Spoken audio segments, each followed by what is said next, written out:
हरे कृष्णा। तो मैं अंजना गोपी आप सभी का हार्दिक हार्दिक स्वागत करती हूँ। तो इससे पहले जो वीडियो था वो था पार्ट 1 और ये रहा पार्ट 2। तो आई होप आपने जो है पार्ट 1 देख लिया होगा। अगर पार्ट 1 आपने नहीं देखा है तो उसका लिंक डिस्क्रिप्शन बॉक्स में है, तो आप वहाँ जा कर के देख सकते हैं। तो इस वीडियो में जो है मैं कुछ रियलाइजेशंस भी शेयर करूँगी कि जब मेरी शादी नहीं हुई थी और मैं कृष्ण भक्ति में जो है मैंने कदम रख दिया था, तो मेरे साथ क्या क्या चैलेंजेस आए थे और भगवान की कृपा से और अंडर गाइडेंस ऑफ डिवोटीज़ मैंने उसको कैसे करके मतलब ठीक करने का प्रयास किया था। तो उस समय पे मैं जो हूँ, मेरा कॉलेज का लास्ट ईयर चल रहा था, फाइनल ईयर था और मेरा टीचर ट्रेनिंग चल रहा था, तो उसमें मेरे को रेगुलर जो है जाना पड़ता था। तो मॉर्निंग में मैंने बताया था 7:10 की मेरी जो है बस होती थी और उसके बाद मैं वापस आती थी लगभग 2:30-3 बजे के आसपास मैं वापस घर पे आती थी, क्योंकि मेरा ट्रैवलिंग काफ़ी बीच में ज़्यादा रहता था।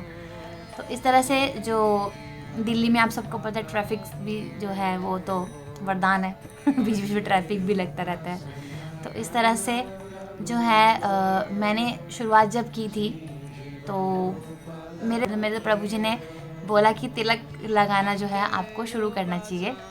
तो एक दिन क्या हुआ, मैं सच में मैं मंदिर ही जा रही थी, मतलब मैं उस दिन मुझे याद है राधा अष्टमी थी, तो मैंने सोचा आज जो है मंदिर चलते हैं तो जाना है। तो उस समय पे मैं वैष्णव ड्रेस कम डालती थी, बस सूट्स डालती थी। तो मैंने सूट डाला और मैंने कहा तिलक लगाना है, क्योंकि अब वो एक कहते हैं ना बात मानने वाला आदत हमारी फैमिली में शुरू से ही है कि जैसे मम्मी ने बोला है, पापा ने बोला है, तो हमारे बात मानने का आदत हमारे उसमें है। तो अब जो हस्बैंड होने वाले हैं उनकी बात भी माननी है ना, और बहुत अच्छे वैष्णव है, तो उन्होंने बोला तिलक लगाना शुरू करो आप।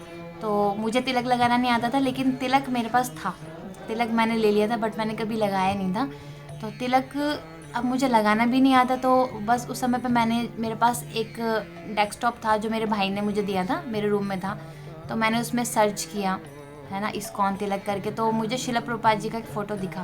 तो शिला प्रभुपाद जी का तिलक जो आपको पता है कितना ज़्यादा जो मतलब काफ़ी बड़ा होता है ना, काफ़ी अच्छा खासा होता है। अभी भी मैं बहुत अच्छा तिलक नहीं लगाती हूँ। तो फर्स्ट तिलक जब मैंने लगाया तो वो जो था वो काफ़ी ज़्यादा मतलब इतना मोटा मोटा लगाया मैंने था तो शेप यही, लेकिन तिलक काफ़ी ज़्यादा मोटा लगा मेरा। और फिर मैंने खुद को बहुत मोटिवेट करा, क्योंकि अब तिलक तो लगा लिया है, लेकिन अब बाहर कैसे जाऊँ। और बाहर जाने में मैंने इतना अपने आप को फोर्स किया कि क्या हो गया है ना, हम जा सकते हैं, उसमें क्या है, लोग गलत कार्य करते हैं। देखिए किसी ने बोला नहीं कि अंदर से हृदय में सारे कि सब लोग गलत कार्य करते हैं, तो क्या हो गया, मैंने तिलक लगा लिया तो चलते हैं। तो तिलक लगा के मैं चली गई, मतलब जो मेरा घर है उससे बाहर में ऑटोज़ मिलते हैं। तो उससे पहले मुझे कुछ ख़रीदना था, शॉपिंग में कुछ मतलब मुझे कुछ चीज़ बाय करनी थी। आई थिंक मुझे याद नहीं है, मैंने कुछ गिफ्ट लेके गई थी, अब मुझे सच में याद नहीं है मैंने क्या बाय किया था, बट मैं वो लेने के लिए एक कपड़े की शॉप पे गई। तो वहाँ पे मैं मतलब बहुत मतलब जल्दी जल्दी फ्रिक्वेंटली मैं वहाँ जाया करती थी। तो मैं जब वहाँ पे गई तो मेरे को देख के कुछ लोग ना थोड़ा एक दो इधर हो गए, एक दो उधर हो गए, तो मुझे समझ में नहीं आया कि ये लोग इस तरह से मतलब हट क्यों गए हैं। तो अब समझ में आती है कि वो लोग जो हैं वो क्यों हट गए, क्योंकि ये तिलक जो है इतना पावरफुल है और मतलब भगवान का ये जो वैष्णव तिलक है उसका इतना सम्मान है ना, कि कोई ये देख के कि इसने तिलक लगाया हुआ है तो इसको हमें जो है स्थान देना है। तो इस प्रकार से मुझे बाद में उस समय पर तो मुझे समझ में नहीं आया था सच बोलूँ, लेकिन काफ़ी टाइम के बाद मुझे ये रियलाइज़ हुआ। तो तिलक लगा लिया तो काफ़ी सारे लोग जो मुझे ऐसे पलट पलट के भी देख रहे थे कि मतलब समझ सकते हैं आपके काफ़ी टाइम पहले की बात है, ये 2000 लगभग 11 की बात होगी है ना। तो उस समय की बात है, तो सब लोग मुझे जो पलट पलट के देख रहे हैं, लेकिन मुझे जो है ना शुरू में थोड़ा शाई फील हो रहा था, लेकिन बाद में मुझे जो है थोड़ा सा मतलब प्राउड फील होने लगा जब मैंने एक दो चीज़ ऐसे देख ली और 2-3 लोगों ने मुझे बोल दिया राधे राधे। तो मुझे कॉन्फिडेंस आ गया कि मतलब मैंने कुछ अच्छा लगाया है, इसीलिए तो सब मुझे राधे राधे बोल रहे हैं ना। तो काफ़ी सारे लोगों ने जो है मुझे देखा और जो अच्छे मतलब अप्रोच मिला मुझे और ठीक चीज़ लगाई है, तिलक अच्छा है। तो मैंने इस तरह से फिर मंदिर गई तो ये मेरा एक्सपीरियंस था तिलक के लिए, फर्स्ट टाइम जो मैंने मतलब तिलक लगाया था। तो तिलक का एक्सपीरियंस सुन के आप सभी को जो है कैसा लगा और आपके क्या क्या एक्सपीरियंस है वो भी आप मेरे साथ कमेंट बॉक्स में शेयर कीजिएगा। तो मुझे मेरा एक्सपीरियंस जो मैंने फ़र्स्ट टाइम तिलक लगाया था, अब मैं वेट कर रही हूँ आप सबके कमेंट्स का। और तिलक लगाने में हमें बिल्कुल भी नहीं शर्माना चाहिए, है ना। और ये स्टोरी मैंने आपको इसलिए बता दी क्योंकि उस समय पे तो ये यूट्यूब पे इतने लेक्चर्स भी नहीं होते थे, है ना। हमने कोई इतनी सारी बुक्स भी नहीं पढ़ी थी कि तिलक के बारे में हम इतना कुछ पढ़ें कि गोपी चंदन क्या होता है, कैसे बनता है। हमने कोई स्टोरी भी नहीं सुनी थी, है ना। और बस डिवोटीज़ को लगा हुआ जो है वो भी संडे को देखते थे और किसी ने बता दिया तो उसी को हमने जो है ग्रहण कर लिया। पहले ऐसे था, लेकिन अभी बहुत अपॉर्चुनिटी है, आप ही बहुत सीखने के लिए काफ़ी कुछ है, बुक्स हैं आपके पास। वैष्णव सदाचार की जो एक पुस्तक है ना, वो ज़रूर पढ़नी चाहिए सभी जो वैष्णव्स को।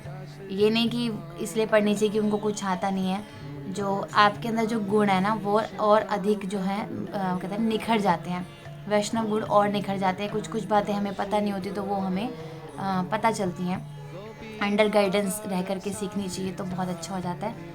और तिलक जो है वो जैसे बहुत सारे क्वेश्चन हुए, तो तिलक जो लगाते हैं ना आप, वो कभी कभी ऐसा होता है ऑफिस में अलाउ नहीं होता है, तो उस समय पे क्या करना चाहिए, जो 12 तिलक होते हैं तो 11 तिलक तो देखिए आपके कपड़ों के अंदर ही आने वाले हैं, है ना। तो वो लगा लीजिए और माथे पे जो है ना आप पानी का तिलक लगा लीजिए, तो इसे कहते हैं इनविजिबल तिलक, क्योंकि आपने तिलक लगाया है, आपको पता है ना। ओम केशवाय नमः करके लगाइए, आपको पता है आपने तिलक लगाया है और भगवान को पता है, गुरु परंपरा को पता है आपने तिलक लगाया है, तो आप तिलक इस तरह से लगाइए। और कहीं कहीं जगह पे अलाउ है तो बिल्कुल कहते हैं ना आराम से लगाइए, क्योंकि अभी जो है लगा सकते हैं। तो इस तरह से जो है अगर आपको कोई भी तिलक में देखता है तो इसका मतलब ये होता है कि वो कहते हैं ना जैसे ही वो इस तिलक को देखता है तो उसको भगवान श्री कृष्ण का स्मरण होता है। और आप जब तिलक लगाते हो तो आप अपने जो इस शरीर को, जो कि भगवान का दिया हुआ है, ये बॉडी किसकी है, भगवान की है, ये आत्मा किसकी है, भगवान की है, तो इसका अर्थ ये हुआ कि जो ये बॉडी है हम भगवान को सुसज्जित कर करके इस बॉडी को हम मंदिर बनाते हैं, शरीर को मंदिर बना करके अपने आप को हम समर्पित करते हैं ठाकुर जी की सेवा में, है ना। और बताया जाता है कि ये जो तिलक होते हैं ये हमारी प्रोटेक्शन होते हैं। तो किसको प्रोटेक्शन नहीं चाहिए, बिल्कुल चाहिए। तो बिल्कुल कहते हैं ना बिना डरे जो है आपको तिलक लगाना चाहिए। और जैसे ही आपको कोई देखता है तो उसको भगवान श्री कृष्ण का जो है स्मरण होता है। और जब आप लगाते हो तो आपको भी स्मरण रहता है कि मैं भगवान श्री कृष्ण की भक्त हूँ, श्रीमती राधा रानी की भक्त हूँ, है ना, राधा कृष्ण की भक्त हूँ। तो मुझे भी किसी से अपशब्द नहीं बोलने हैं, मुझे इस तरह से एक्ट नहीं करना है कि किसी को हर्ट हो, किसी का बुरा लगे, है ना। तो इस तरह से आप भी जो है काफ़ी ज़्यादा, है ना, अपने अंदर गुणों को सुसज्जित करते हैं। तो बहुत सारे बेनिफिट्स है तिलक लगाने के, फिर किसी और वीडियो में शेयर करेंगे। आई होप आज का ये वीडियो आपको अच्छा लगा होगा। अगर आपको ये वीडियो अच्छा लगा है तो आप इस वीडियो को थम्स अप दे देना, ठीक है। और कमेंट करके बताना अपनी तिलक की स्टोरी। मैं रीड करती हूँ, देर सवेर करूँ पर मैं करती हूँ। तो बहुत ही जल्दी मिलेंगे नेक्स्ट ब्लॉग के साथ।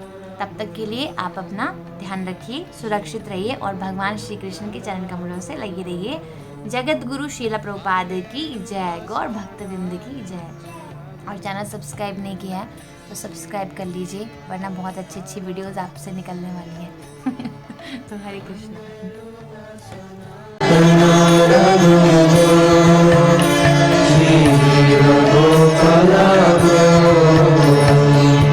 संख्या पूर्वक नाम गान